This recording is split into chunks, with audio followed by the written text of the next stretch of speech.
Rise for the Pledge of Allegiance. Pledge allegiance to the flag of the United States of America and to the republic for which it stands, one nation, under God, indivisible, with liberty and justice for all. Welcome to the Monday, August 5th meeting of the Board of Aldermen. The first order of business is additions and deletions to the agenda. Do we have any additions or deletions? Seeing none, we'll move on. Next up is amendment and approval of the minutes of the previous meeting. Do I have a motion to approve the minutes from our last meeting? So moved. Second. Are there any corrections or revisions to the minutes? Seeing none, all those in favor? Aye. Any opposed? Motion passes. Next up is public comment, where members of the public can address the board on matters not on our agenda. Devin Neary had planned to be here, but has rescheduled the Rutland Regional Planning Commission for a future meeting. Are there any members of the public who wish to address the board on matters not on our agenda? Step right up to the podium and just state your name for the record.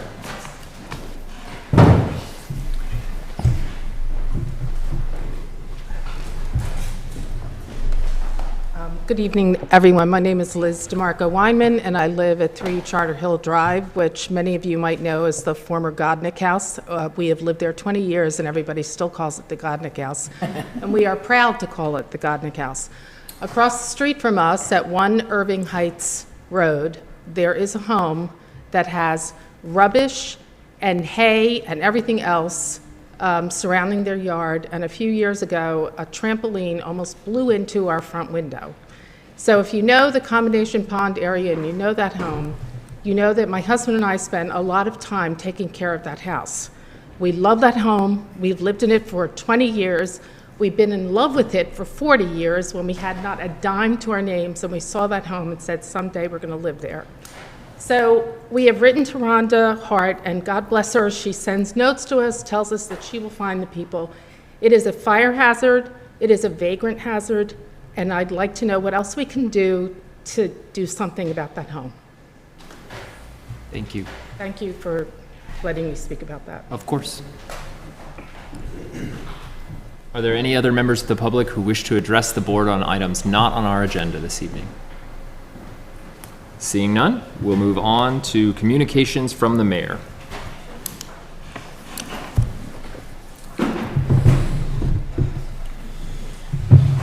Hopefully the rest of the meeting goes this smoothly and quickly. I'll try to keep my part brief.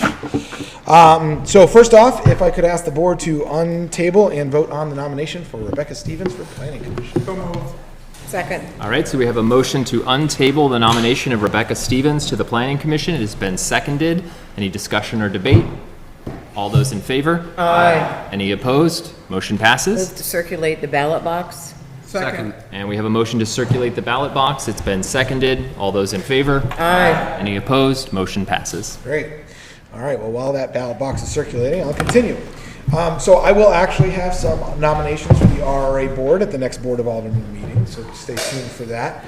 I want to throw out a big thanks to DPW, the fire department, the police department, and the rec department for all of their help and the amazingly quick reactions for the storm, from the storm yesterday. Everybody was out all day today, and even some last night, getting things cleaned up. Our city foresters had probably their hands full, more than they usually do, up to and including swinging by Alderman Bill Gillum's house where one of the city trees had fallen on the home, and they got that taken care of quite quickly. So thanks very much to those departments for getting out there and putting in the work. Speaking of helping, the Department of Public Works is going to be helping out in St. Johnsbury with the storm recovery up there. We're going to be sending some mutual aid with 2 dump trucks and a couple of guys up to help out. We're not worried about reimbursement at this time. We're sure that will be taken care of, but really it's more along the lines of Bob just reached out and asked if we needed that, if they needed some help. They said absolutely, so we're going to send a couple crews up to go take care of them, which is what we want to do to help out our neighboring towns. So that's moving along as well. One more piece under the big thanks category. Our police department's been doing been pretty busy lately. I don't know if you noticed, but there's been an extra presence out on the street. There's been an awful lot of activity. They've been dealing with a lot of different things going on. Can't get into all the details. I just wanted to say an extra thank you, even including the sworn officers, but also the CRSs really stepping up to do some extra work and keep the vulnerable protected as well. So just want to throw that out there. All right, VLCT. For those of you who don't know, I am on the board of Vermont League of Cities and Towns, and this year I was asked to chair the Committee on Quality, Life, and Housing. Now, when we chair these committees, what they do is they actually set in motion kind of the methodology for the VLCT for the next 2 years as they communicate with and lobby to the legislature on behalf of local municipalities. So since we've been so tightly connected to housing and quality of life here, with everything from managing a big unhoused population and what we need to do from housing, it's been a pleasure to chair that. And I have to say that Rutland, along with other communities, will be very well represented by the VLCT as we move over the next 2 years in our next legislative session. While we're talking about things that are somewhat official, the city report and budget process begins again. So if you have a city report that needs to be in our upcoming report, it would be great if you could send those into my office and we could start collecting those. That includes you, President Talbot, when you get a chance.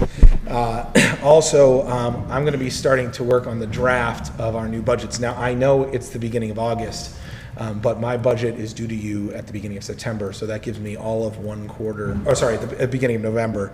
So that gives me all of 1 quarter to produce that, so I want to start working on that. We'll have a lot of internal conversations with department heads, try to get a grasp on where we're at. I know it's hard to look that far in the future, and that's one of the challenges we have here in Rutland, but getting started now is a pretty important process. So I'll be looking for feedback as we move forward there. I had the opportunity to go to the ribbon cutting at the Killington Road grand opening. Our neighbors to the East Killington continue to develop along with their TIF district, but one of the amazing things about this road reconstruction is they did end up receiving a grant from the federal government to the tune of about $25 million. Now that grant is usually given 1 grant per year to each state for different roadway projects. So these are things that we'll be looking at for larger roadway projects as we move ahead. We've seen Burlington and Killington and other municipalities get that, so Rutland should be in line soon here if we can put together a good offer. Want to talk a minute about the Quality Inn and the Pine Tree and some of the other hotels. Our Building and Zoning Department has been working pretty diligently to work with these hotel owners to keep up the quality of the rooms in these hotels. And over the past several months, we've seen inspections happen and take place at specifically these 2 hotels. And the reason I bring them up, there's others on the list and we continue to do them, but in both cases at the Quality Inn and the Pine Tree, we did close some rooms down for poor quality, poor living quality. And we did hold, outside of those rooms that we closed, we did also hold those hotel owners accountable for the rooms that were in disrepair that didn't need to be closed. So we're continuing to make sure that that those units are livable, and the standard that we're going by is the standard that those hotels are held to when it comes to the fact that they are licensed as hotels, meaning those hotel rooms need to be able to be used as hotel rooms, not just for transitional or temporary housing. Part of the reason that that is important is because when this program does end, and the 81 days will end sometime here in September, before the next adverse weather conditions pick up sometime in December, those rooms should be available for the transient population that wants to come and stay in our town. So we're staying on top of that. We're making sure that those rooms are in good condition for visitors when they arrive. I want to talk a little bit about union negotiations. We are still going through DPW negotiations, which I'll talk about a little bit tonight in executive session, and we'll review where we're at there. But PD negotiations have begun, and we are in very early stages. We've gone over our ground rules. We've done a first round of proposals, and that continues to move along. Let's make sure here. Almost done. 2 things left. Just in reference to our kind of our resiliency as a community. I think you might remember that we applied for the Building Resilient Infrastructure Communities grant, and were awarded that. Regional Planning Commission has started that process for us of creating what's called the LHMP, or the Local Hazard Mitigation Plan. Now, what that plan does is it gives us eligibility for flood hazard mitigation funds, as well as some other FEMA recovery funds when we do have a major incident. But one of the things that's, I think, really important to understand is there's about a $90 million grant fund that's available right now for future flood hazard mitigation. So this is for solving for problems that we have today that could affect us in the future. So the city engineer, Ted, and I did a walk around today. We looked at some culverts that are maybe undersized. We talked about locations. So we're going to be looking into doing a pre-application for that. We're not at a stage where we need to apply for the grant yet, but there is a pre-application, and we're going to be looking into working on and developing that pre-application.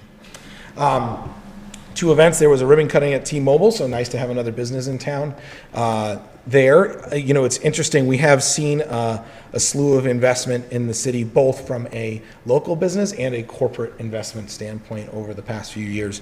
One thing that was really cool about the T-Mobile conversation is I had a conversation with both the manager and the district manager, and both of them have moved to Rutland and moved their families to Rutland. The district manager, in fact, moved his parents to Rutland from Burlington to come live down here because of how much they liked it. And I think that's a true testament to what our city can show across the state of Vermont, and what a great community we are. And then National Night Out, I'm going to reserve because there's a lot of people here to talk to you about it. So just remember that National Night Out is tomorrow. Thank you very much. That is. So we have the results, 10 yes votes, 1 no vote. So Rebecca Stevens is the newest member of the Planning Commission. Congratulations, Rebecca. Thank you. I'll make it short. Just thank you for this opportunity, and I will do my best to make a meaningful contribution. Thank you. Thank you.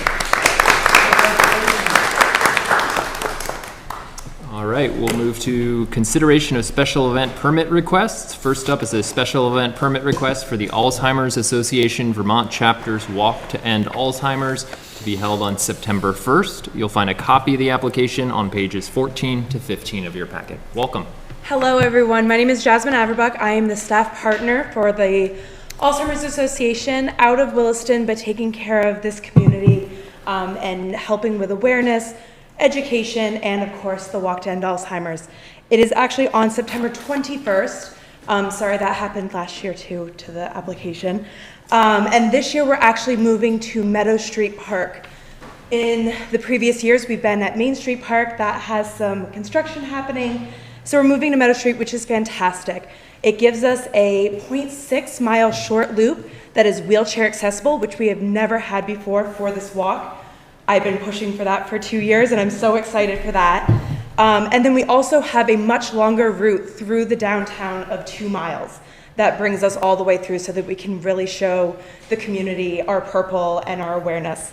So I'm really excited for that. Last year in 2023, we had record participation and record fundraising from the last decade. So I'm really excited to keep building this in this community. And if you do need any type of resources, please do use our 1-800 number, which is 24-hour. And the mistake was all mine. The correct date is on the application. Great. Alderman Taddeo? Oh, I'm sorry. Oh, I motion to suspend the rules? Second. All those in favor? Aye. Any opposed? Motion passes. And I will move to approve the special event permit for the Walk to End Alzheimer's on September 21st at 8 a.m. at Meadow Street Park. Second. All right, so we have a motion to approve the special event permit. It's been seconded. Any discussion or debate? Seeing none, all those in favor? Aye. Any opposed? Motion passes. Awesome. May I leave some of our flyers with you all? Absolutely. Thank you so much. Thank you. Thank you. Next is a special event permit request for the Turning Point Center of Rutland's Overdose Awareness Event to be held on August 31st. You'll find this on pages 16 to 17.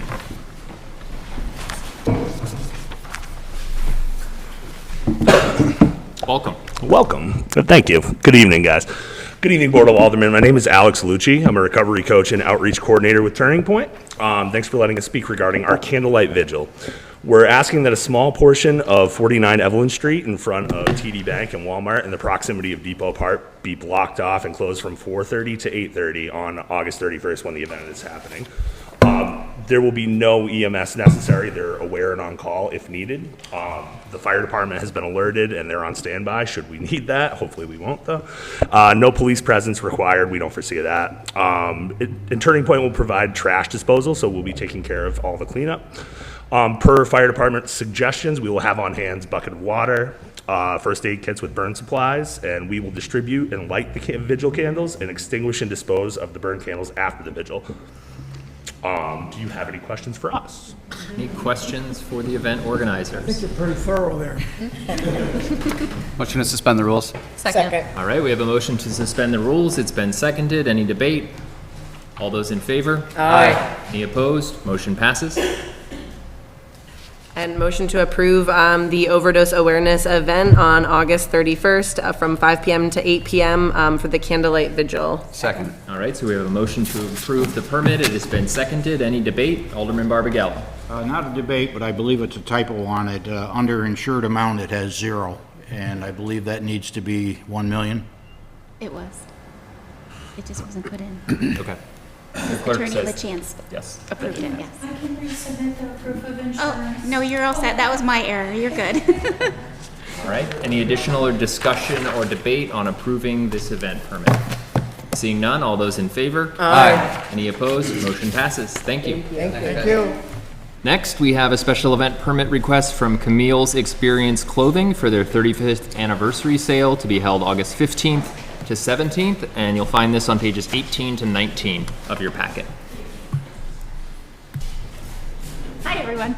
My name is Jadzia DeRoja. I own Camilles Experience Clothing located at 44 Merchants Row, and we are having a 35th anniversary sale on August 15th, 16th, and 17th during our opening hours of 11 a.m. to 5 p.m. And pending my barricade permit, which is in the DPW office right now, we will shut down the 3 parking spaces in front of our building, and we will be putting clothing racks there to sell more items and have better sales. There's not too much complicated about it, just taking up some parking spaces to put some racks and sell some clothes. Alderman Motion Taddeo. to suspend the rules. Second. All right, we have a motion to suspend the rules. It's been seconded. Any debate?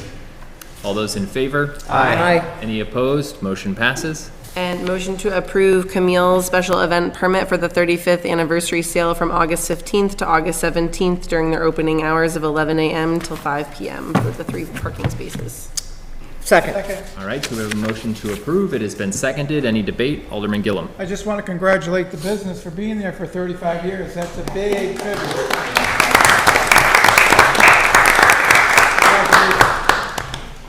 Thank you. Any additional discussion or debate on approving the event permit? Seeing none, all those in favor? Aye. Any opposed? Motion passes. We have another special event permit request. This one is from the Rutland County Humane Society for a coin drop to be held on August 10th. This is on pages 20 to 21 of your packet. Alderwoman Taddeo. Motion to suspend the rules. Second. All right, so we have a motion to suspend the rules. It's been seconded. Any debate? All those in favor? Aye. Any opposed? Motion passes. And motion to approve the Humane Society's coin drop fundraiser on August 10th from 10 a.m. till 2 p.m. Second. All right, so we have a motion to approve. It's been seconded. Any discussion or debate on the approval? Seeing none, all those in favor? Aye. Any opposed? Motion passes. And then finally, we have a request to amend a special event permit for Friday Night Live on August 16th and September 6th to include an additional street closure. Info is on pages 22 to 23 of your packet. I believe Hal from the Downtown Partnership is here. And some other things.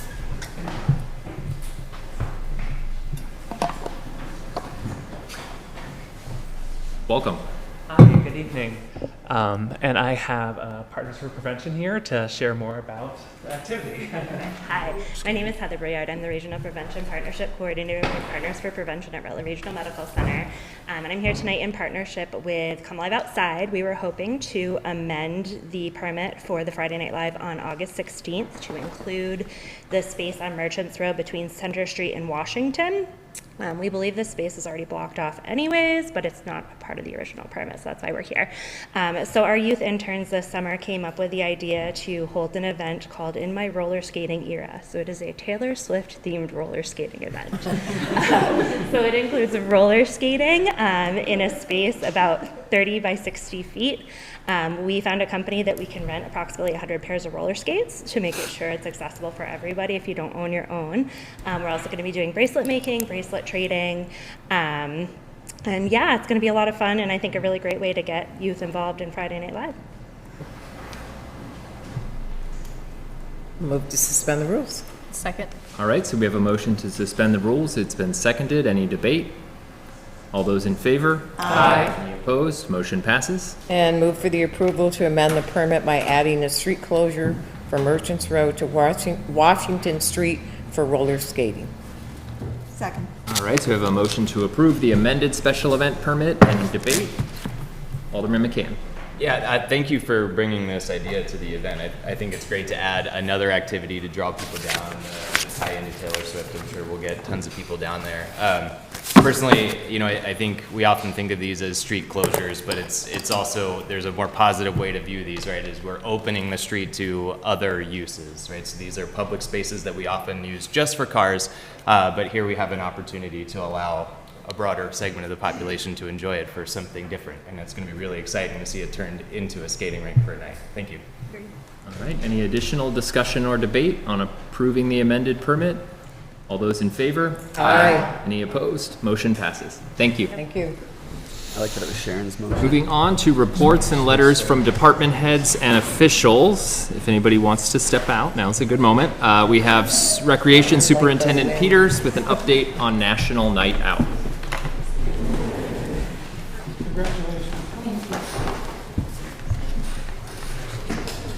Okay, so I brought the committee here to talk about National Night Out.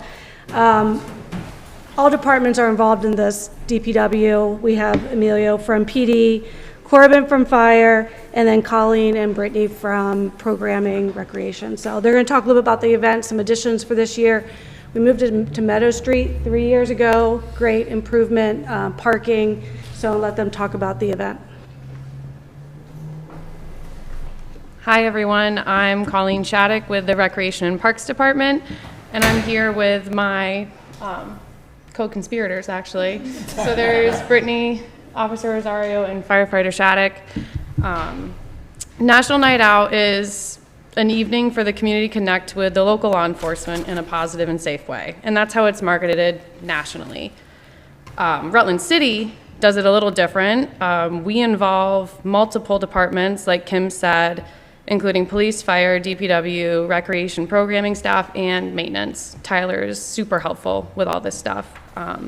You may even see some people from the board there cooking up some food. I'm looking at you, Alderman Gillum. And this also brings together upwards of 60 community partners. Some of them are here tonight, or they already left. But it's just a really exciting time to get out and about, and just to make sure that it's a safe and fun event for everyone. We say that it's a pet-free, animal-free event, and it's also substance-free, so that includes smoke-free and tobacco-free. And then Officer Rosario is up next to talk about our sponsors. Hello everyone, how are you? All right, I'm gonna read my spot, okay? Here we go. National Night Out continues to grow year after year.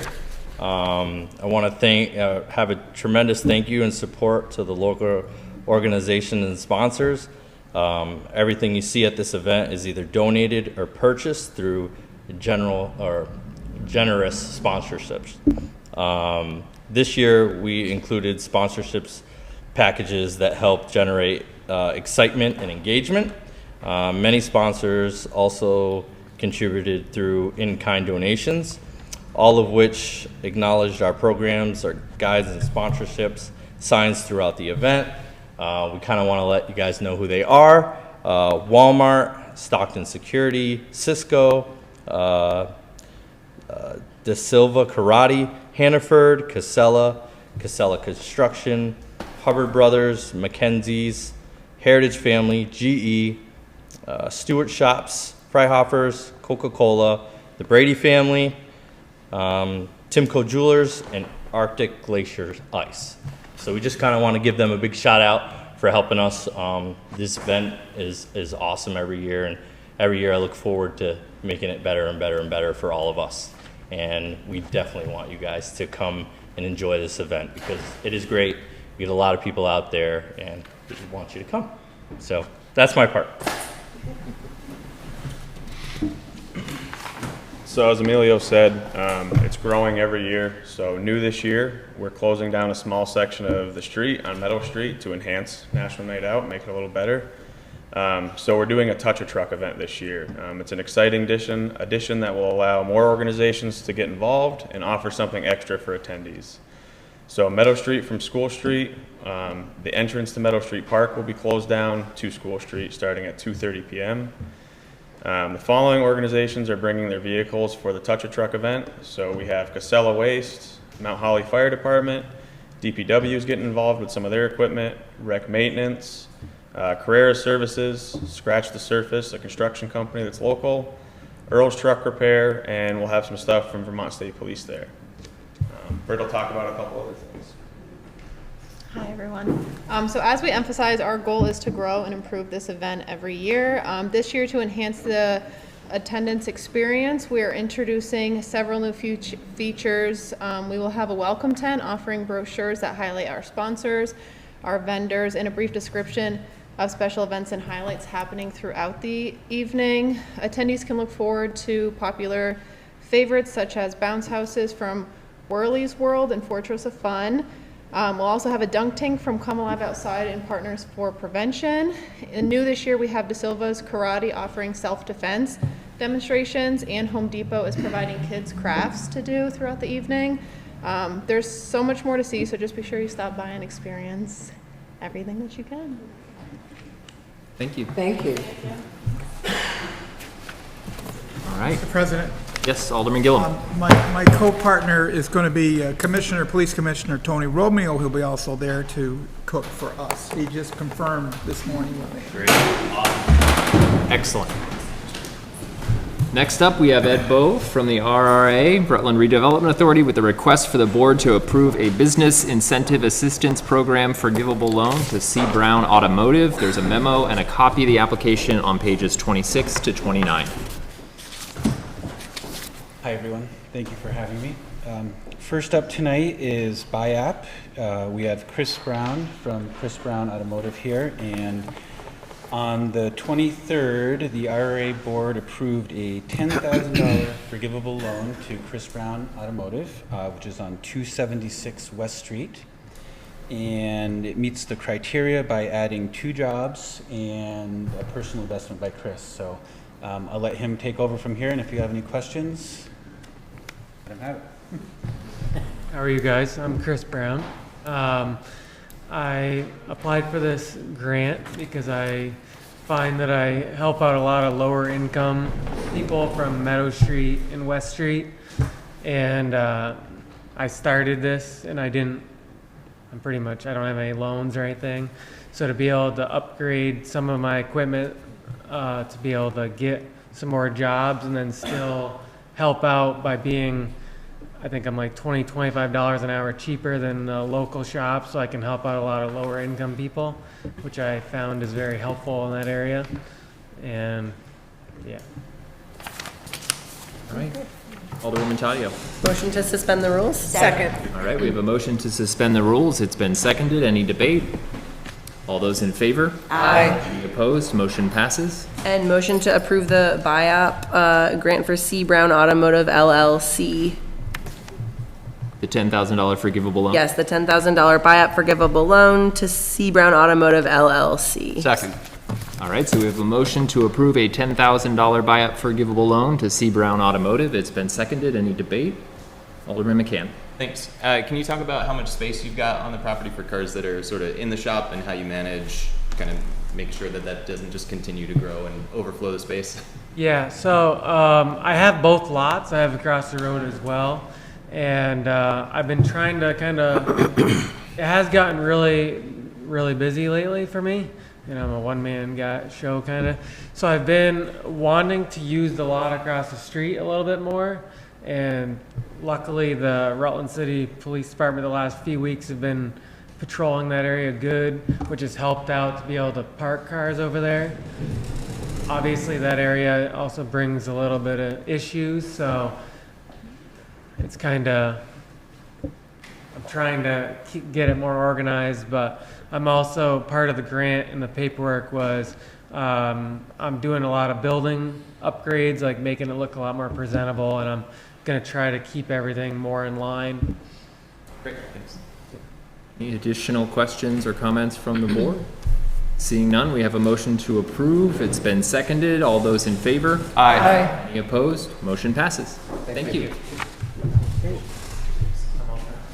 Ed Bove is up again, this time with a request to set a public hearing related to a Vermont Community Development Program grant application for the Housing Trust project at 133 Forest Street. Documents are on pages 30 to 36. Okay, you summed it up well. This is 133 Forest Street. The city's been invited to apply for an implementation grant from the Vermont Community Development Program. It's about a $14 million project which would provide 30 units. Of those units, 6 would be at 80% of median household income, 18 would be about 50, 60%, and then there'd be about 6 for homeless. Looking to set a public hearing date for September 3rd. I'll move to suspend the rules. Second. All right, so we have a motion to suspend the rules. It has been seconded. Any debate? Just one Alderman question Gill. for people at home. Where's 133 Forest Street? This is the Griswold property. The old Max. The old empty lot Maxine, next to yeah. Griswold. Yep, thank you. Next to 135 there. Yep. All right, all those in favor of suspending the rules? Aye. Any opposed? Motion passes. And I'll move to set a public hearing for September 3rd at 6:45 PM. Second. All right, so we have a motion to set the public hearing for 6:45 on September 3rd. It's been seconded. Any discussion? Seeing none, all those in favor? Aye. Any opposed? Motion passes. Thank you. Thank you. Next up is Parks and Facilities Director Dahlin with a request to authorize the sale of several lawnmowers used by the Recreation Department. There's info on pages 37 to 38 of your packet. Hello, good evening. So the Rutland City Recreation Department maintenance, we got a few old lawnmowers that we're just looking to get rid of, either in trade-in or sale, depending upon which we can get the better value off of. There is 4 in total. One is a 2001, which is 23 years old. One is a 2003, which is 21 years old. And one is a 2009, which is 15 years old. Currently, to keep up with the demand which we have out there, we need faster, more effective and efficient equipment. We are also looking to get rid of a 2020 Z-Turn 6-foot mower, and that one would be specifically used for trade-in value towards a brand new mower of like, to try to keep up with the efficiencies and emission standards that are out there currently. Currently, we cut probably 60 to 70 acres of grass a week, so making sure that we have good running, proper equipment is very important to us. We're also trying to get on a program of not keeping this stuff for 23 years. We start running into expenses for maintenance costs. Usually when we buy a new piece of equipment, we get a 2-year warranty period on it, and then we're going to try to keep 5-6 years and then start to get rid of them. The amount that we run these things will find the problem in the first 2 years. So once we get through those 2 years, it's really just maintenance. Oil changes, hydraulic changes, belts, blades, which we do all that maintenance at our shop. We have a lift and we take care of all that stuff in-house. So the question is to any sale would go back into our equipment replacement fund where the equipment was originally purchased out of 20 plus years ago. And then the newer mower that we have will be would go towards trade entirely. That's a $7,700 trade. We did get estimates on the trade-in values of all these, which are listed on the sheet on the far right side. We would not sell these things for anything less than those values that are presented, because we know that we can get those on a trade-in from Grassland Toro. So Any questions? Alderwoman Taddeo? I'm wondering if any of the new mowers are possibly going to be electric. None of the new mowers are going to be electric. So cost value, right? I didn't send you guys this stuff, but so a new mower for us, so a 62-inch mower that we get under contract price from Toro is just shy of $38,000. So these things are high dollar pieces of equipment. A mower that would have that same size cutting deck in electric, you're probably pushing $50,000 to $60,000. So the values, the cost is way higher. So no, I know you have the energy resiliency stuff, which I'm trying to keep into mind, but no, we're not there yet. We will be, maybe someday, maybe. Thank you for being prepared to answer my question. Thank you for doing the research. Yes. I do appreciate it, and I will move to suspend the rules. Second. All right, we have a motion to suspend the rules. It's been seconded. Any debate? All those in favor? Aye. Any opposed? Motion passes. And I will move for the approval of a trade-in or sale of the 4 mowers with if there is an excess in funds to go into the equipment replacement. Second. All right, so we have a motion to authorize the trade or sale of these mowers. It's been seconded. Any debate or discussion? Seeing none, all those in favor? Aye. Any opposed? Motion passes. Thank you. Thank you. Next, we have Commissioner Protovansky and Engineer Gillen with an update on DPW underground utility work on routes 4 and 7.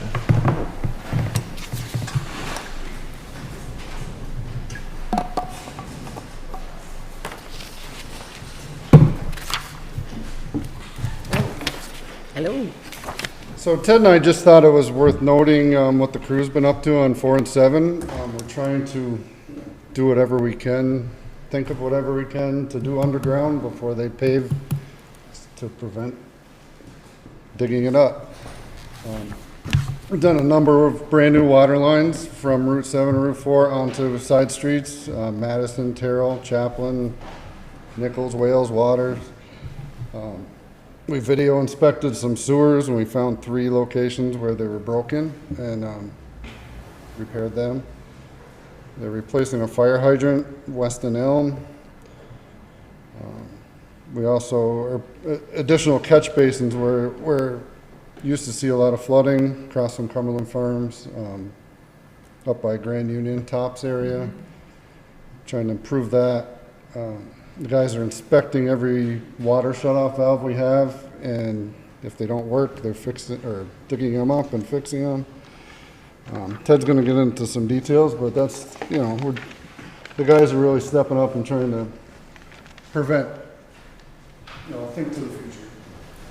Yeah, so our water bond that we passed recently, we had a short list of undersized and obsolete water mains, thinking about like 6 or 7 streets, and just about every single one of them intersected either Route 7 or Route 4. So it was critical to get in there, like Bob said, and at least make the new connection at the main in the middle of Route 7, say, and then extend the new pipe out of the paving limits. And so there was about 7 locations, one of which included just a dead-end water main right by Aldi's that we wanted to eliminate the dead end. So we looked at the list. It was a lot of work. So we decided to try to split it up, do some of it in-house, bid off the other half that were extensive, crossing 5 lanes of traffic on Route 7. Those numbers came in high, so we elected to take a couple of those off the list. We paid a contractor to do 2, and then we approached the guys with the other 2 to add to their list. So the bar was set really high. So as a result, they went in and worked several overnight shifts, taking them away from their families and all that. And but just over the past couple of months, they tackled it all. With the help, 5 guys in the water department with help from streets and wastewater collections. There were people in there, starting at 10 o'clock, and they'd stay until it was done.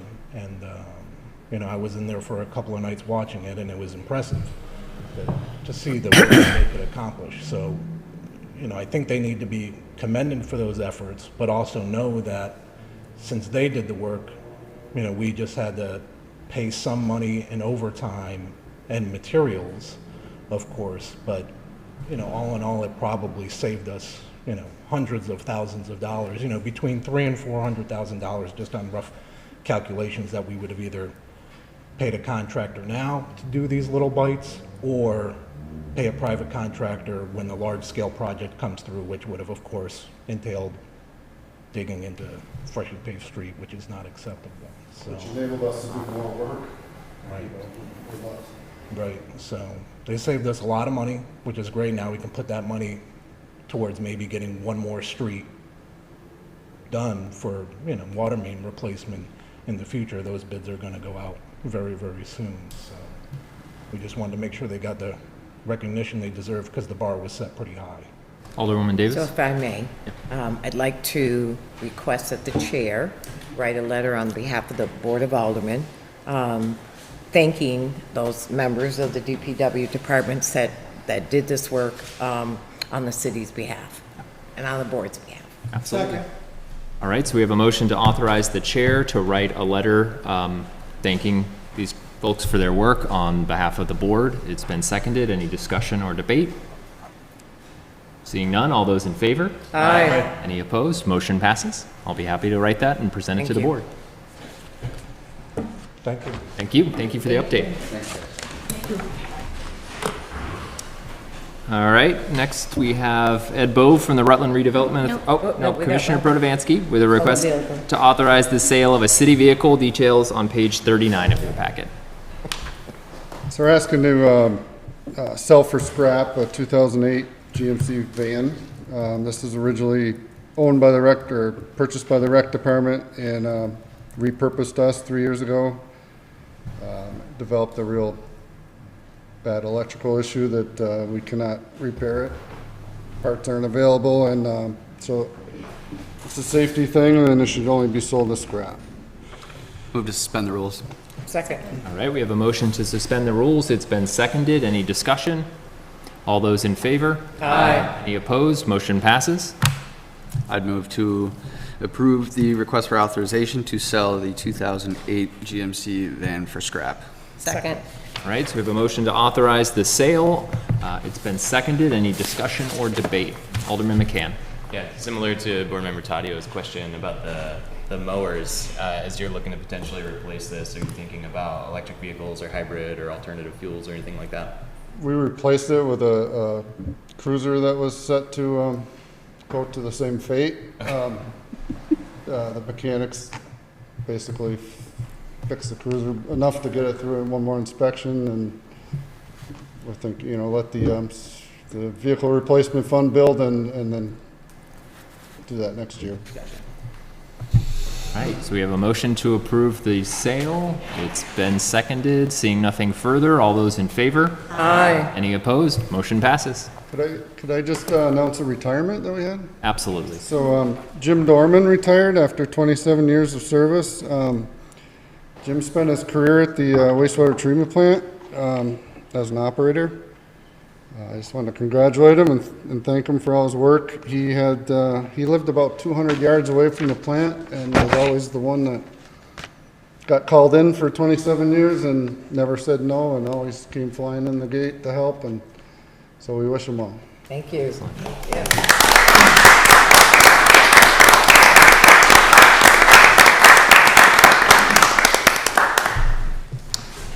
Next up, Ed Bove again from the RRA with a request to approve a declaration to reimburse tax increment financing district creation expenditures. There's a memo on page 40 of your packet. Hello again. So this will let us pay for the expenses that we've had to set up the TIF district. We put the amount of $265,000 in there to pay ourselves back because that's what you, as the Board of Aldermen, authorized us to spend on creation. We might not spend all that, we probably will not. But this lets us pay ourselves back either through bond, tax-exempt bonds, or even the TIF fund when that grows. Those are all sources we can use to pay ourselves back. Without this declaration, we would not be able to do that. So this is a formality, if you will, to just let us authorize ourselves to pay back debt. Alderwoman Taddeo? Motion to suspend the rules? Second. Second. All right, we have a motion to suspend the rules. It's been seconded. Any debate? All those in favor say aye. Aye. Any opposed? Motion passes. And a motion to approve the declaration of official intent of the City of Rutland to reimburse certain expenditures from proceeds of indebtedness. Second. All right, so we have a motion to approve. It's been seconded. Any discussion or debate? Seeing none. All those in favor? Aye. Any opposed? Motion passes. Thank you. Thank you. A couple more things Yep. on TIF, if I may. I would like to refer just TIF in general to the Community and Economic Development Committee. Right now, it's on the wall, but tied to 10 Cleveland Avenue. And there needs to be a bigger discussion on TIF, the application, the letter of intent, and where we go from here until next year. Tentatively, Stephanie Clark from White and Burke has offered to come down for the October 21st Board of Aldermen meeting to talk about the plan, which will include the map of the TIF district. It will include the projects. So you as a board will review that and give blessing to make that go forward, hopefully in October, looking at a vote in January, which would actually approve the TIF application and starting the clock on the district. So this committee meeting would line up this schedule for this to come in front of the board, essentially. Alderwoman Taddeo? Motion to refer to Community and Economic Development, a discussion of the TIF district. Second. Second. All right, so we have a motion to refer TIF to Community and Economic Development Committee. Any discussion or debate? Seeing none, all those in favor? Aye. Any opposed? Motion passes. Thank you. Thanks. Next is Chief Kilcullen with a request to approve the disposal of city-owned property. Details are on page 41 of your packet.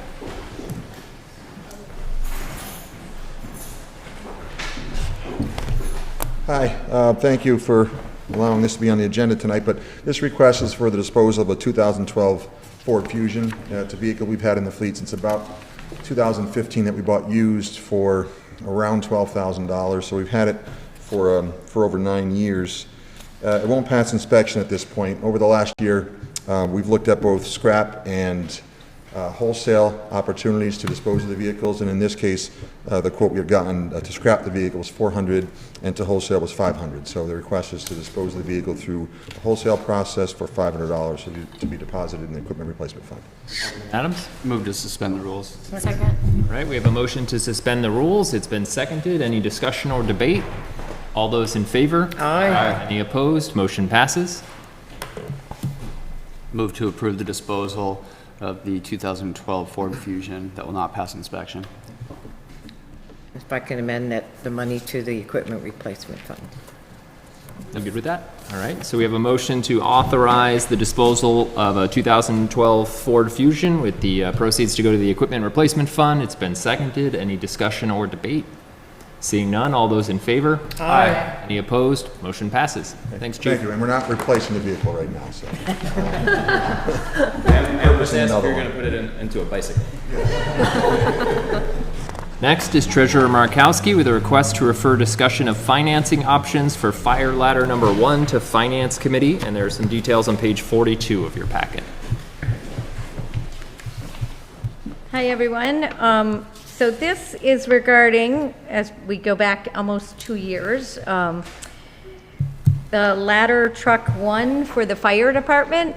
So we, in September, I put 24, but in September 22, the board approved the purchase. We looked at options for replacement of this truck. Were we going to replace it? What were we going to do? And it was agreed that it would be refurbished. So it still comes to us treated as a new vehicle. So I've been back and forth with the chief when it's going to be ready, 2 years. So looks like we'll get it in September, early September, but we really didn't finalize how are we going to pay for it. Are we going to finance? So I wanted to refer that discussion to committee. And I will say already we have funds in that fire equipment replacement fund. So not only I'll have some financing options for the committee and do we want to just do a cash purchase? So So if I referral may- to committee. So if I may, do you want it to go back to public safety, or do you want it to go to finance? Public safety is where it started. Yeah, I did see that. I'm open to whatever, as long as we have the discussion. We'll have to have a decision early September, that first meeting in September. So I'll move to refer to public safety. Second. All right, so we have a motion to refer the discussion of financing options for Fire Ladder 1 to Public Safety Committee. Any discussion or debate? Seeing none, all those in favor? Aye. Any opposed? Motion passes. And then Treasurer Markowski again with a request for the board's review and approval of FY24 municipal checklist for internal controls. This is on page 43 to 46. Okay, this is required by the state that we complete this internal control questionnaire. Should have been done by the end of June, but I realized I hadn't completed it this year, but still need to. So I go through the controls in the treasurer's office, the financial controls, and evaluate where we stand. It's a 3-page document. It's pretty simple for this level, but I will say for the audit level, we do a much more intensive written analysis of our controls and risks in our department.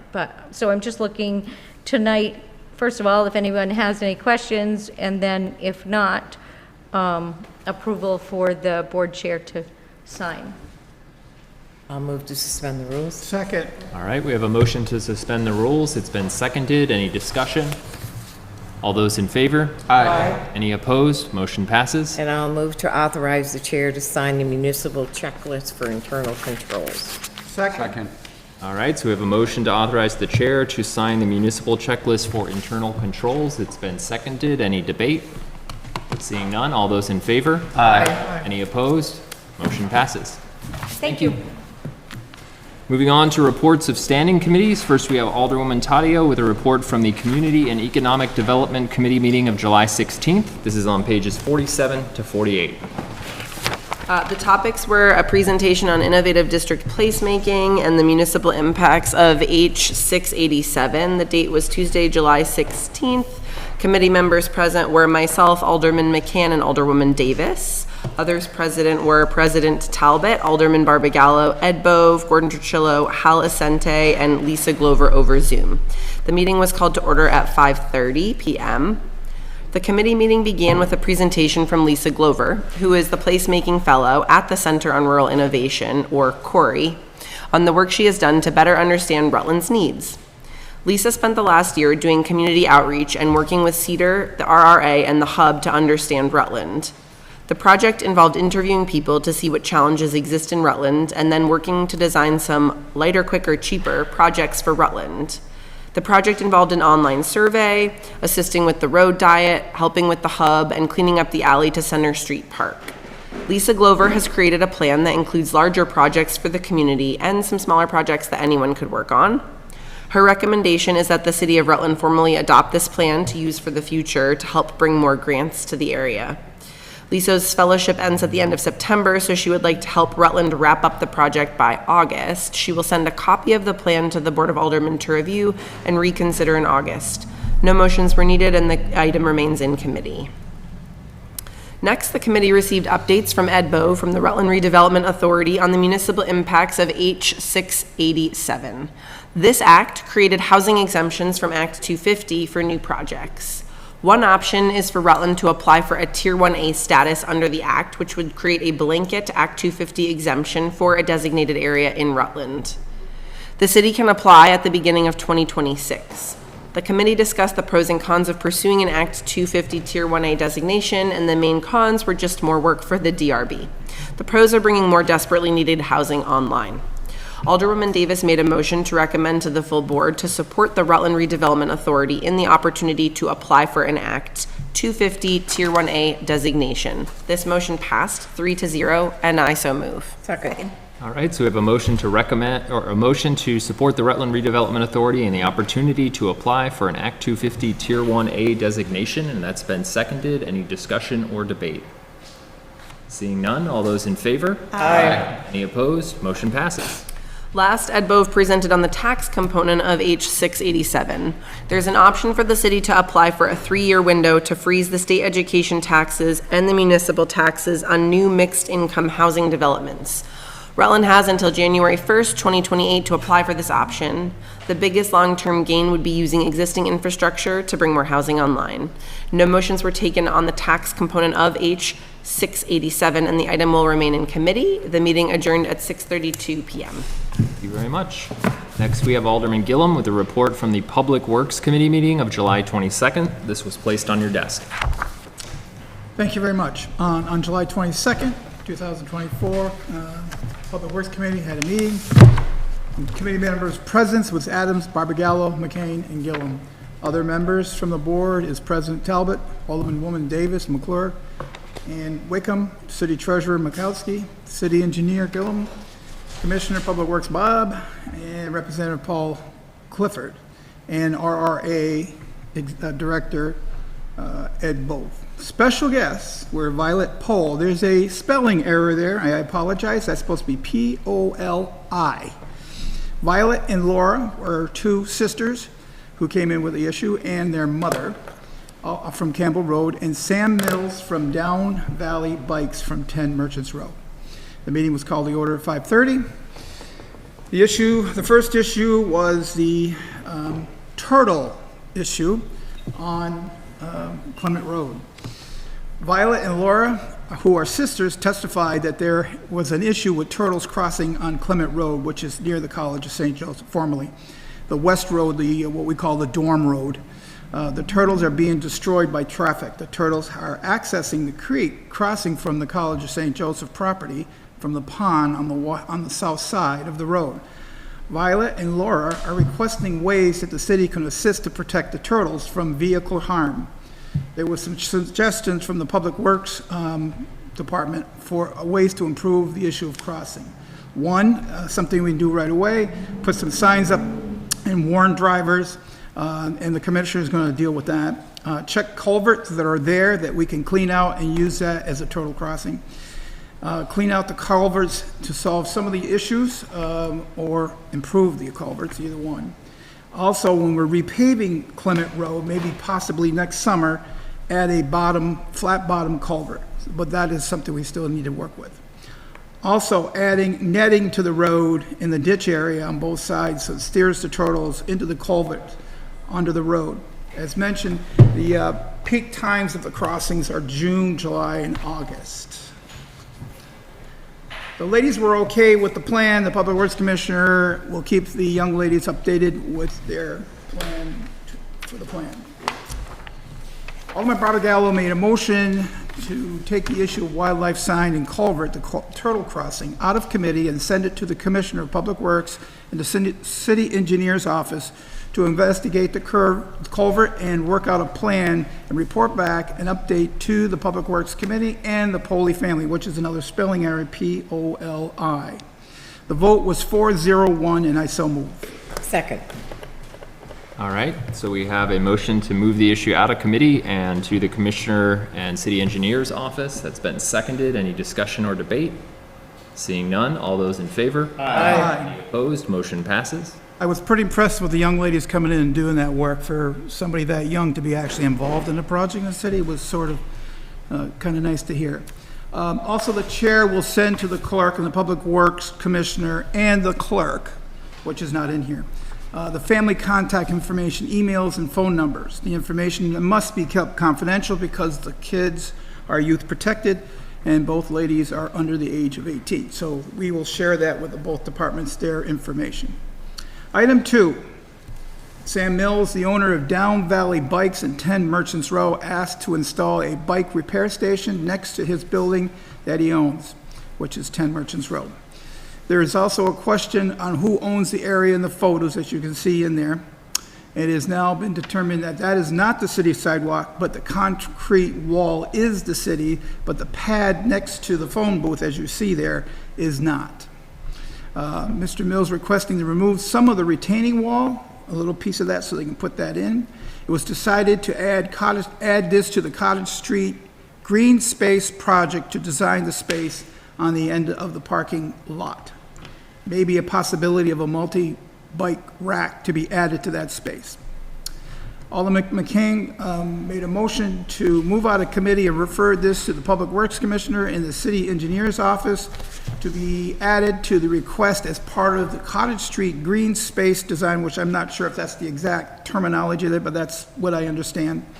And will report an update on the project to the Public Works Committee and the property owner. The vote was 4-1-0. And I so move. Second. All right, so the motion is to move this issue out of committee and send it to the DPW Commissioner and City Engineer. It's been seconded. Any discussion or debate? Seeing none, all those in favor? Aye. Any opposed? Motion passes. Item number 3, City Engineer Gillum testified to the mayor's proposal on the water and sewer allocation rate structure. The proposal will add a toolbox to the RRA to attract investment for housing incentive program for residents housing in the city of Rutland. The present rate is $4 per gallon per day, which is an average revenue per year to the city of $30,000 to $40,000. The attachment is an example of what the new proposal rate would work in each unit scenario. Therefore, after some debate, the committee decided to accept the Public Works proposal for change. Alderman McCann moved to send to the full board for approval to change the water and sewer allocation rate structure application category, residential unit including condominiums and apartments, the new rate to be allocated permit fee of $125, and the housing incentive rate for water and sewer allocation rate to 25 cents per gallon per day. The change would take effect, and this was pending city attorney, 8/15/24, up for review during the Public Works Committee budget process of 26, and a renewal date of FY 27, July 1st of 27. This is all pending a city attorney's review. The vote was 4-0-1. And I so moved. Second. All right. That's a lot of language going on in there. So we have a motion to approve the change of the water and sewer allocation rate for residential units, including condominiums and apartments. The new rate will be an allocation permit fee of $125 and housing incentive rate of 25 cents per gallon per day. Change would go into effect August 15th, 2024, and the Public Works Department, during the budget process in December 26, would review the effectiveness of this change, and all this Budget is goes into effect, right, yeah. pending city attorney review, and that's been seconded. Discussion So or just debate? to kind of add to this so people at home know what we're doing here. We lowered some of these rates to attract investors to come in and help us with the housing issue. And this is another tool that we're giving the RRA to attract those people to us. I think this is a big move. We're actually putting a little skin in the game to help the developers to come into the area and doing that type of work for housing. So I think this is a good move for us, for the city, to be involved. Additional discussion or debate? Seeing none, all those in favor? Aye. Any opposed? Motion passes. Item 4, City Engineer Gillum and Public Works Commissioner testified that the new proposal for new proposed developments, the proposed TIF district and ongoing Center Street project, it was time to put an engineering plan in place to improve in the needed municipal infrastructure services, sewer, water, stormwater runoff, sidewalks, curbing, road replacement, needed to support the new developments which are going to be happening in the next 2 years. The proposed hotel project slated for the pit on Wales and Center Street will start environmental cleanup, proposed that is, property starting April of 25. The Public Works Department proposing to set up a 30% engineering plan to be in place and be ready for the Center Street project, to coordinate with the developers to do the construction on a timetable that is the same time or same frame as the other projects. The bonus will be to prepare the city for the projects moving forward to improve the city infrastructure that will attract private investment for existing businesses and attract new business investment for the downtown area and the TIF district. Alderman Barbagallo move that the full board approve the Center Street Infrastructure Improvement Project, sewer, water, stormwater, for 30% engineering project design, to hire an engineering firm for no more than $20,000, and to be funded by the the former HARPA fund. The engineering services will be contract will be reviewed by the city attorney, and authorize the mayor to sign the engineering contract for engineering service for the project. And the vote was 4-0-1, and I so move. Second. And I need to explain a little later. All right, so we have a motion to approve the Center Street Infrastructure Improvement Project for 30% engineering project design plan, to hire an engineering firm for no more than $20,000 to be funded by funds formerly known as ARPA, with the engineering services contract to be reviewed by the city attorney and authorize the mayor to sign. Alderman Gillum? So why we're doing this is obviously to get our act together and get our program together for Center Street, so we can prepare for the development that's going to be happening there. So we're not starting while they're finishing. We're going to be hopefully starting when they're digging up the same time as we are. It's also important that we put this in here so the city attorney reviews this, and we're also authorizing the mayor to sign it, so we don't have to come back and get approval again. So this is going to move it further and faster, so the department can move on this right away and get out there and get the engineering proposals. So that's why this motion's got everything in it, so. All right, so we have a motion that has been seconded. Any discussion or debate? Seeing none, all those in favor? Aye. Any opposed? Motion passes. And the meeting adjourned at 6:38. Great. Thank you. Next up is Alderman McCann with a report from the Charter and Ordinance Committee meeting of July 23rd. You'll find this on pages 49 to 50. Thank you. Committee members in attendance were board members Barbagallo, Gillum, McCann, Savage, Taddeo, and Talbot. Others in attendance were board members Davis and Adams, City Attorney Megan Chance, Ed Bove of the RRA, and Gordon Dushillo of the Rutland Herald. The meeting was called to order at 5:30 p.m. First item discussed was the requirements for membership on the Rutland Redevelopment Authority Board of Commissioners in the Rutland City Charter. Currently, the charter defines the RRA board as including the city treasurer, the president of the Board of Aldermen, and 6 Rutland City residents that are appointed by the mayor for 3-year terms. The RRA board requested changing the requirements for one position to include property ownership in the city, but removing the residency requirement. Board member Taddeo suggested that while Rutland City residency may not be required, there should still be a close tie between members of the RRA board and the city. A Rutland County residency requirement was suggested.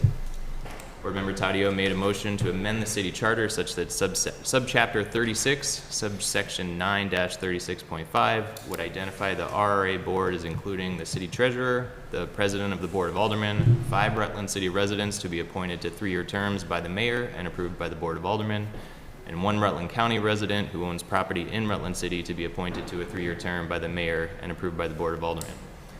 A specific language for this change is to be provided by the city attorney. If approved, this change would be processed by the city clerk to go before the Rutland City voters in an upcoming election.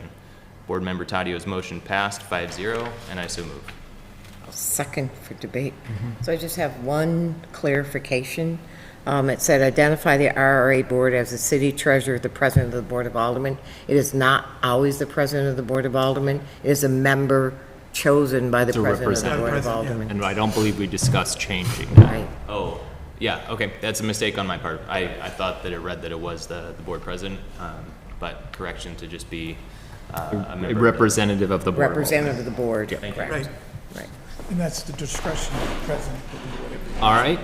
So we have a motion to amend the city charter in relation to membership of the Rutland Redevelopment Authority Board to include 1 Rutland County resident who owns property in Rutland City.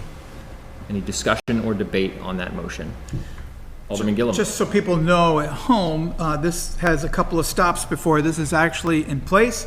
We need to put this on obviously we vote for it here, then we have to get the voters in March to vote for it, and then we have to send it to Montpelier for approval because it's a charter change. So we have a couple of steps before this actually goes into play, so we probably won't see the end result until probably next April, just so people know that this is not happening right away. So. Alderman Gillum, any additional discussion? All those in favor? Aye. Any opposed? Motion passes. Additional discussion demonstrated an interest in seeing the mayor process reappointments to the RRA board in the same way that new appointments are made. This appears to be consistent with the existing and proposed charter language, and no motion was made regarding this issue. The second item discussed was the description of the ward boundaries in the Rutland City ordinances. Currently, Title V, Chapter 1, Subsection 601 includes detailed boundary descriptions of 5 wards. Subsection 602 states that the wards will automatically be adjusted if the state makes any changes to its legislative subdistricts, unless the Board of Aldermen determines otherwise by resolution. Act 89 defined new legislative subdistricts in 2022, which defined the wards used in both the 2023 and 2024 town meeting day elections. Board Member McCann suggested updating subsection 601 to include 4 wards with boundary descriptions matching those in Act 89, or alternatively, removing the detailed boundary descriptions and simply tiering to the state's legislative subdistrict definitions. There was consensus that simplifying the ordinance language would be practical and avoid additional work in the future. There was also agreement on the importance of informing voters about their polling locations, with Board President Talbot noting that this information is available through the state's My Voter page website at mvp.vermont.gov. Board Member Taddeo made a motion to update subsection 601, pending review by the city attorney, to read, "The city of Rutland shall be divided into wards. The number, name, and boundaries of each ward shall be the same as the legislative subdistricts identified by the state." The motion passed 5-0, and I so move. Second. All right, we have a motion. It has been seconded. Discussion or debate on the motion? Alderman Gillum and then Alderman Heck. I voted for this because we're trying to match up our ordinances, but does not mean that I agree on these wards, okay? I am definitely not happy with the legislature cutting us up like that and adding Rutland Town. So I'm still upset over that and still going to state my piece about that with the legislature, but to make things consistent for the city, our ordinance need to match the wards that the state has actually set up. So just want to make sure people are clear about where I'm standing on that. Alderman Heck. Yeah, I'm not going to be able to support this motion tonight just for the fact of how the state, as Alderman Gillum said, butchered our wards. Basically, the number 1 voted ward in the city was Ward 1, which was completely decimated by over 1,500 voters that got moved out just so the state could get a chunk of Rutland Town, politics, non-politics, however you want to look at it. It's just not right at the end of the day. And really when it influences us is for the March election specifically, as far as that goes. The wards they're just not equal. We don't have any ward representation type questions that are out there, so at this point in time, may not affect it in that, but it was something that prior Mayor Allaire and myself went to the legislatures to voice our concerns in regards, and we're adamant that we did not want to see those changes, and thought we had some pretty good options or alternatives by our BCA. So I'm just going to vote no on this tonight, and I just wanted to state my reason for such. Very good. Additional discussion or debate? Alderman If I Davis. remind to Alderman Heck's point, if the board remembers, the question came before us, and it came before the Board of Civil Authority, whether or not we supported it, and why not. And I think it was unfortunate that the legislature chose not to listen to the municipality that it's supposed to serve. Seeing nothing additional, all those in favor? Aye. Any opposed? No. Motion passes. Discussion on whether subsection 602 is necessary concluded that it should remain unchanged. Approval of these motions by the Board of Aldermen will address the referral items, removing them from committee. The meeting was adjourned at 6:03 p.m. Very good. Next up is my report from the Committee of the Whole meeting of July 29th. You'll find this on pages 51 to 52. Members present, myself, Barbagallo, McCann, McClure, Gillum, Taddeo, Adams, and Whitcomb. Members absent, Heck, Davis, and Savage. Others present, Scott Graves, Gwynn Zakoff, Attorney LaChance, Gordon from the Herald, and Mary Potemski. The meeting was called to order at 5:30. The purpose of the meeting was to discuss the Breaking Housing Matters initiative presented by Scott Graves. The initiative aims to address the housing crisis by reallocating household income back into the local economy and personal savings rather than being spent on housing costs. Key points of the initiative included, as an economic tool, the initiative proposes that no homeowner or tenant should pay more than 25% of their income on housing. A local housing subsidy fund, with a nonprofit entity that would manage the subsidy funds sourced from 5 major stakeholder groups: government, philanthropies and foundations, banks, landlords and developers, and houses of worship. This independent fund aims to outlast any single government administration and maintain a sustainable support system for housing costs. Implementation. The initiative requires individual municipalities to pass an ordinance to adopt this model. The presentation emphasized that this bottom-up approach allows local governance to tailor the fund and its stipulations to their specific needs. Financial projections. The subsidy would significantly benefit households currently spending over 50% of their income on rent.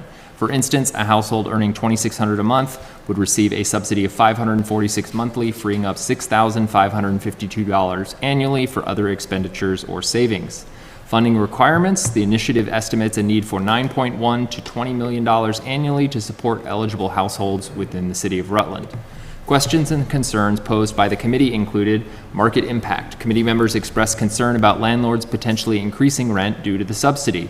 Mr. Graves assured that the initiative is designed to work within the current market mechanisms and highlighted the need for local governance to decide on caps and other specific stipulations. Availability of housing. While the initiative primarily addresses affordability, questions were raised about its impact on increasing housing availability.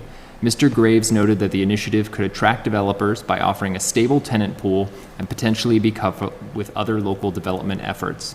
Examples of implementation. This initiative is the first of its kind, and there are no other municipalities currently implementing it. Mr. Graves chose to pilot it in his current community to potentially set a precedent for other similar cities. Involvement of stakeholders. The process of engaging financial institutions and developers has begun, and initial response has been positive. Stakeholders see potential benefits in stabilizing the housing market and the community. And finally, interaction with existing subsidies. Concerns were raised about how this initiative would integrate with existing housing programs, such as senior housing developments with rent based on 30% of income. Mr. Graves indicated that local governance would need to determine the interaction with such programs. The committee took no action. A future meeting on the topic will be scheduled if and when Breaking Housing Matters has made more progress in securing funding and assembling the nonprofit board to manage the subsidy fund. The meeting adjourned at 6:13 p.m. Next is Alderman Adams with a report from the General Committee meeting. Alderwoman Davis? Question, if I may. I was not in attendance, and I do not support this initiative. So I appreciate the no action that the committee took, but is there really an interest in keeping this in any kind of a committee? Or is there an opportunity to suspend the rules tonight and just move to deny the request or not be interested in the program? Because I think this gentleman can come back with a lot of initiative. It's not going to make sense in this kind of a community. We don't have that type of revenue to sustain some of these proposals, I'll say. So I'm going to move to suspend the rules. Second. All right, so we have a motion to suspend the rules. It's been seconded. Any discussion or debate on that motion? Seeing none, all those in favor? Aye. Any opposed? Motion passes. And I'm going to move to remove the Breaking House Matters initiative as presented by Scott Graves to the Committee of the Whole from the committee as a no interest. Second. All right, so we have a motion to remove the Breaking Housing Matters initiative from Committee of the Whole. It has been seconded. Any discussion or debate on that motion? Alderman McCann. A point and then a question. So in terms of the 9.1 to 20 million annually, that the idea was that was not going to come from the city, right? So just in terms of finding that, it wasn't going to be on us to fund that, but there still was a question about the scale of that relative to our budget and everything else going on. So I understand that. And then if we approve this and kind of take it out of committee, if Mr. Graves comes back and asks for it to go back, does that prevent it from going if he does come back with a more substantive reason why we should consider it? I don't believe so. Okay, great. As long as we refer it, if we say Yeah, right. Thanks. Any further discussion or debate on the motion to remove the Breaking Housing Matters initiative from Committee of the Whole? Seeing none, all those in favor? Aye. Any opposed? Motion passes. All right, Alderman Adams is up now with a report from the General Committee meeting of July 30th. This is on 53 to 54.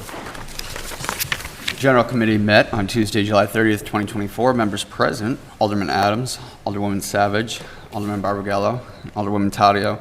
Members absent: Alderman Heck. Also in attendance: Alderman Whitcomb, Alderwoman McClure, Alderman McCann, President Talbot, Mayor Dunges, City Attorney LaChance, and Gordon Dricillo.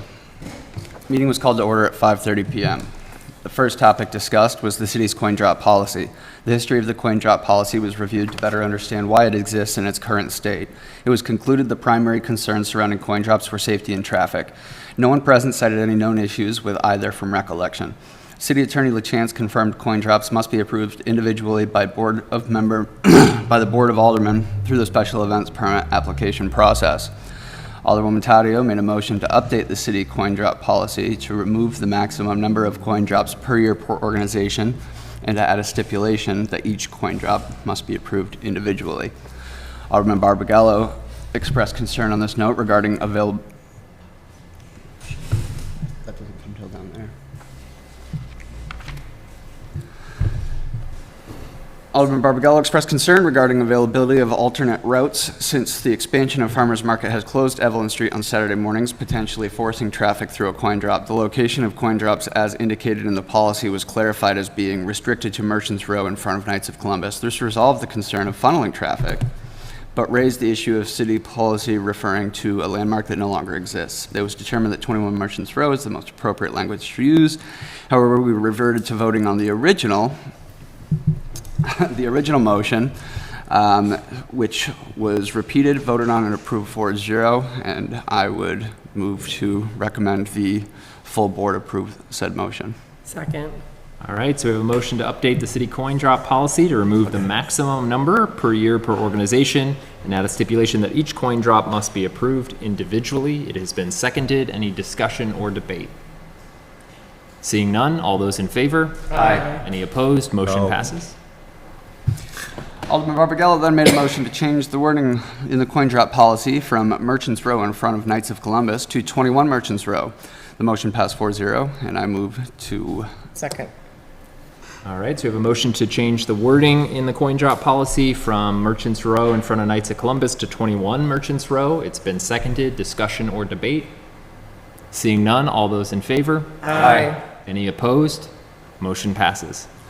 The next two matters heard by the committee were presented by Mayor Dunges. Both were requests for proposals on technology-related services. Mayor Dunges indicated the reason so many RFP requests come before the board is because, quote, in the charter under requisitions in section 17.3, professional services, it states, for contracts requiring professional services, specialization, or expertise in a particular field, the Board of Aldermen shall authorize the mayor to invite proposals for such services. The mayor, after consultation with the city purchasing agent and department heads involved, shall submit back to the board. Mayor Dunges said he will likely suggest this process be reviewed at some point in the future, alluding to redundancies currently present. Mayor Dunges explained our current IT managed service provider, while initially meeting the city's needs, has failed to do so lately. He said the city has therefore requested termination of the contract at the end of this current term. This necessitates going back out to bid for services. These services are already budgeted. Mayor Dunges presented the proposal to be approved by the committee and sent to the Board of Aldermen for approval to allow for proposals to be requested and reviewed as quickly as possible to again be brought back to the Board of Aldermen for another approval. Alderwoman Savage motioned to approve the RFP as dated in substantially the form presented. The motion passed 4-0. Second. All right, so we have a motion to approve the RFP for IT services in substantially the form presented. It's been seconded. Discussion or debate? Seeing none, all those in favor? Aye. Any opposed? Motion passes.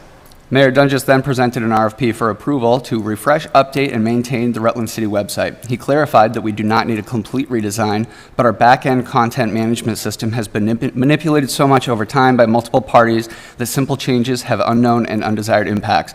Funds were previously approved and allocated for this purpose. Alderwoman Taddeo made a motion to recommend to the full board approval of the request for proposal for website refresh, update, and maintenance is substantially the form presented. Motion passed 4-0, and I so move. Second. All right, so we have a motion to approve the request for a proposal for website refresh, update, and maintenance. It's been seconded. Discussion or debate? Alderman Heck. Funds were previously approved. In what amount? There are funds from the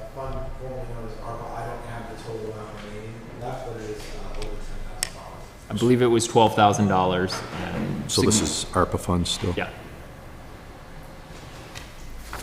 Any additional discussion or debate? Seeing none, all those in favor? Aye. Any opposed? Motion passes. Remote participation in meetings per the requirements set forth in the Vermont open meeting laws was the final item for the meeting. President Talbot indicated we are currently meeting most of the requirements and said, "We want to explore ways to offer remote participation to members of the public and members of the board. It seems like a good idea to establish policies and procedures around this, both how it will work for the public so they can understand in advance and how it will work for board members so that we can have efficient meetings." The goal for this item being on the agenda was to open the topic up for broad discussion. Broad discussion was accomplished and included, but was not limited to, access via PEG TV, specific requests to interact in the meeting being reviewed and accommodated, differentiating between remote access and remote participation, video access, muting remote participants, full board meetings, committee meetings, disruptiveness, difficulties of maintaining order and productivity in hybrid meetings, legality, and handling of remote participation in remote meetings, i.e. meetings not held at City Hall. President Talbot and I agreed to document an outline that considered feedback from the committee and consult the city attorney prior to submitting it to the general committee for review. Alderman Barbagallo recommended the topic remain in committee, and the meeting was adjourned at 6:12, which is notably 1 minute more efficient than President Talbot's meeting. Thank you, Alderman Adams. Moving on to reports of select committees, we have Alderman Barbagallo with a report from the Parking Committee meeting, July 24th. This is on pages 55 to 58. The Parking Committee met on July 24, 2024 at 5:30 p.m. In attendance were committee members Alderman Barbagallo, McCann, McClure, DPW Commissioner Protovansky, and Chief Kilcullen. Mayor Dundas, President Talbot, City Attorney LaChance, Tom Franzoni, Officer Rosario, and Hal Izente were also in attendance. Discussion was had about parking at a broken meter. See the attached sheets for language changes. Even though a meter may be broken, it is still the responsibility of the individual to pay to park. In this case, mobile app can be used as an alternative. If the individual cannot use the mobile app, it is still their responsibility to pay by contacting the city treasurer's office and making arrangements to pay. Tom Franzoni reported broken meters are not as much of a problem now that 90% of the meters in kiosks have been changed. He is checking them every day, Monday through Friday, and also responds to reports of broken meters quickly. If a broken meter is found and cannot be repaired quickly, a bag may be placed over the meter to warn people.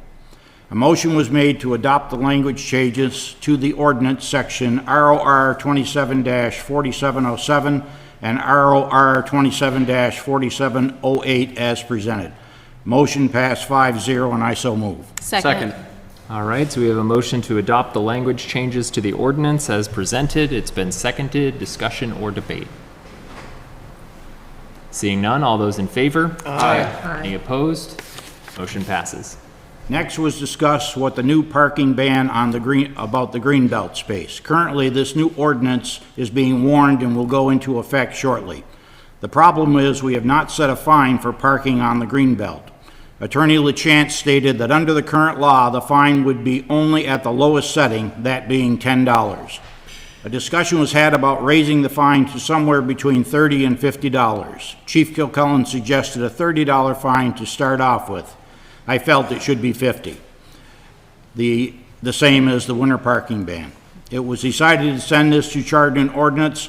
A motion was made to send a recommendation to Charter and Ordinance to review ROR 27-5201 to establish a fine for parking on the greenbelt and set the amount of that fine. Motion passed 5-0.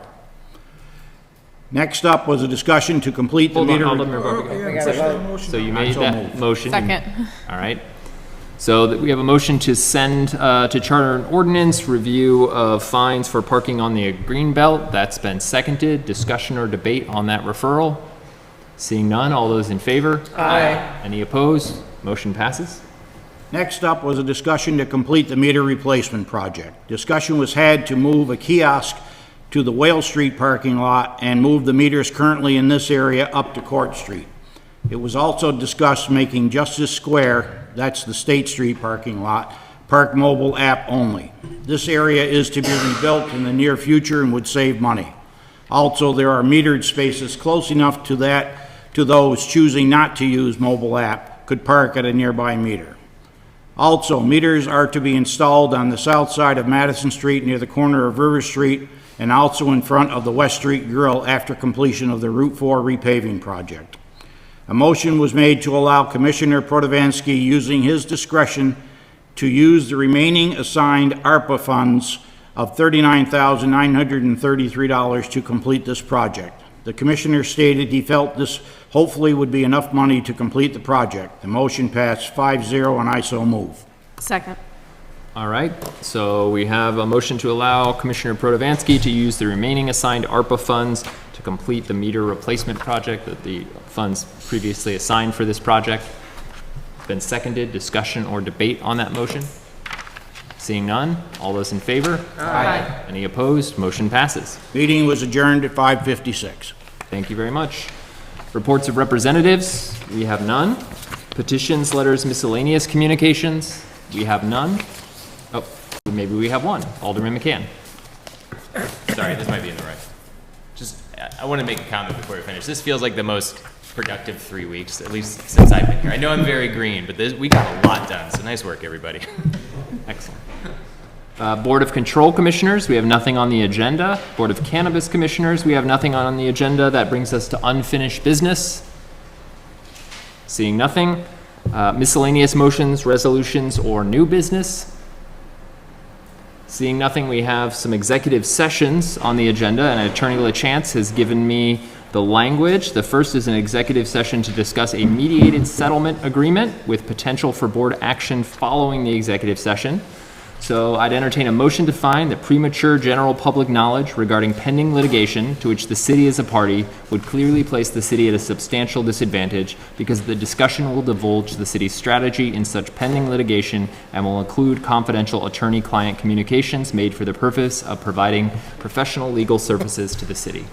So moved. Second. All right, all those in favor? Aye. Any opposed? Motion passes. And I'd entertain a motion to enter into an executive session with the inclusion of the mayor, treasurer, and clerk to discuss pending litigation as allowed under Title I, Section 313A1E, and Title I, Section 313A1F. So moved. Second. Can we amend that and add the chief, because he'll be to this one. Certainly. Does the seconder agree? We're gonna have to repeat everything. All right. So that motion will now include the mayor, treasurer, chief, and clerk. Any discussion or debate? Seeing none, all those in favor? Aye. Any opposed? Motion passes.